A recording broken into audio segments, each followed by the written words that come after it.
রাসূল সাল্লাল্লাহু আলাইহি ওয়াসাল্লাম নামাজ যখন নামাজ ফরজ হয় নাই তখন নামাজ পড়তেন হলো আগের নবীদের নামাজ।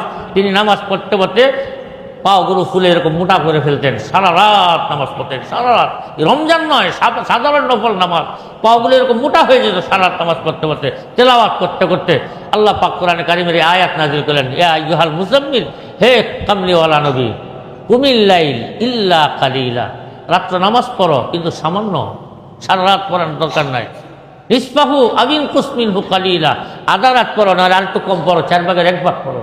এত সারা রাত নামাজ পড়ে তোমার এত কষ্ট করার কি প্রয়োজন? সাহাবা একরাম জিজ্ঞাসা করতেন, ইয়া রাসূলুল্লাহ, আপনার তো পূর্বাপর সব গুনাহ আল্লাহ পাক মাফ করে দিয়েছেন, আপনার তো কোনো গুনাহ নাই।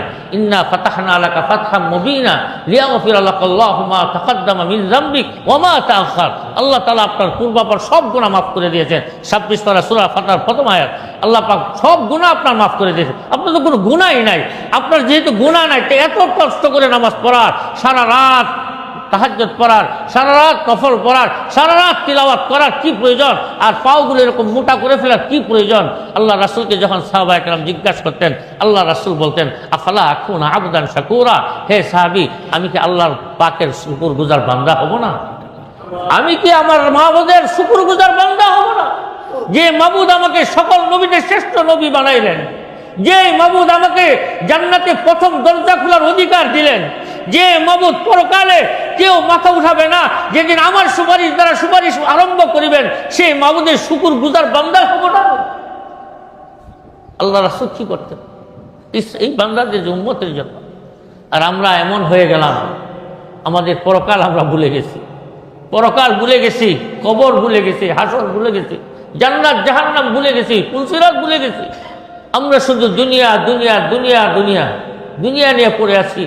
কে কতটুকু, কার কয়টা বাড়ি আছে, তার সাথে পাল্লা দিয়ে আমার 2টা বাড়ি বাড়াতে হবে, কার কয়টা গাড়ি আছে পাল্লা দিয়ে আমার কয়টা গাড়ি বাড়াতে হবে, কার কয়টা দোকান আছে তার সাথে পাল্লা দিয়ে আমার কয়টা দোকান বাড়াতে হবে।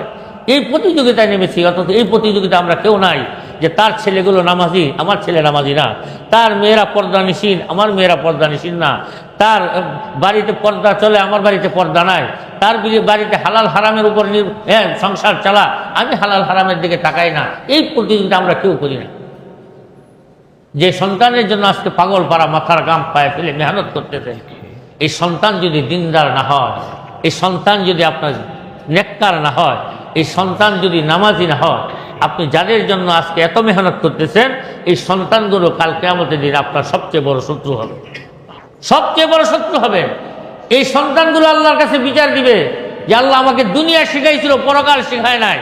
আল্লাহ আমাকে দুনিয়া শিখাইছিল, আমাকে নামাজ শিখায় নাই, আমাকে দুনিয়া শিখাইছিল, আমার কোরআন শিখায় নাই, আমাকে আলিফ বা তা শিখায় নাই, আমাকে দিনের পথে রাহবারি করে নাই। আজকে যদি আমার গুনাহ হয়, তা আমার মা বাবার জন্য হয়েছে, আমাকে জাহান্নামে যেতে হয়। আমার মা বাবাকে আগে সামনে আনো, তাদের পেটে পাড়া দিয়ে পর আমি জাহান্নামে যাব। আমরা কি পারছি সন্তানদেরকে দিনের পথে রাখতে? সন্তানদেরকে দিন শিখাইতে পারছি? এটা শিখাইলাম যে 10 টাকার মাল কিনে 12 টাকা বিক্রি করলে 2 টাকা লাভ, এটা শিখাইছি। এটা শিখাই নাই বিনা পয়সা একটা হরফ পড়লে 700 নেকি হয়, এটা শিখাইছি। যে আলিফ একটা হরফ, বা একটা হরফ, যে আলিফ উচ্চারণ করবা রমজান মাসে তো 700 নেকি তোমার আমলনামা, বা একটা হরফ উচ্চারণ করবা তো তোমার আমলনামা 700 নেকি। এটা আমরা শিখাই নাই। শিখাইছি রমজান মাসে 10 টাকার জিনিস 12 টাকা বিক্রি করার কথা, 14 টাকা কেমনে বিক্রি করা যায় সেটা শিখাইছি। কেমনে মানুষকে ঠকানো যায় এটা শিখাইছি, কেমনে মানুষকে কষ্ট দেওয়া যায় এটা শিখাইছি। এটার নাম আমাদের মুসলমানের জীবন না। আমরা যদি মুসলমান হয়ে থাকি, আল্লাহ পাকের সাথে যদি আমাদের সম্পর্ক থেকে থাকে, যদি মাবুদকে আমরা বিশ্বাস করে থাকি, আমি তো অনেক কিছু অপরাধ করি, মনে করি যে কেউ দেখে নাই, কেউ দেখে নাই, এই কথা চিন্তা করেই স্বাভাবিকভাবে মানুষ অপরাধ করে থাকে। ভালো করে মনে রাখবেন, মাবুদ কখনো ঘুমায় না যে আপনার অপরাধ দেখবে না।